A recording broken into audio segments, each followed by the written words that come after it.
জানো তো বন্ধুরা, যে কোনো জিনিস সহজেই চাইলে পেয়ে যাও, তার কিন্তু কোনো মূল্য থাকে না।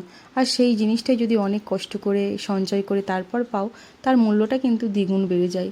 আসলে জানো তো, যাদের কাছে প্রচুর টাকা পয়সা আছে তারা তো যে কোনো জিনিস মানে চাইলেই সহজে পেয়ে যায়, পেতে পারে। আমাদের মতন তো নয়, আমরা হচ্ছে মধ্যবিত্ত, আমাদের কাছে যে কোনো জিনিস চাইলেই সহজে পেতে পারি না। আমরা অনেক কষ্ট করে সঞ্চয় করে তারপর কিন্তু নিতে হয়। তো এই জিনিসটা অ্যাকচুয়ালি জিকু বাবু আর মামামের জন্য। আসলে আজকালকার বাচ্চারা না, জানো তো, ফোনে বেশি আসক্ত। দুই এক সময় এমন বায়না করবে, মানে ফোনটা দিতেই হবে, না হলে হয়তো সেটা খেলো না বা খেললো না, যা হোক একটা দুষ্টুমি করবে।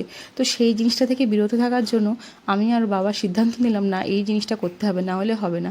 তো এখন জানো তো, জিনিসটা নেওয়ার পরে আর ফোনেই হাত দেয় না। আর আমি সত্যি কথা বলতে অত সিরিয়াল দেখতে ভালোবাসি না।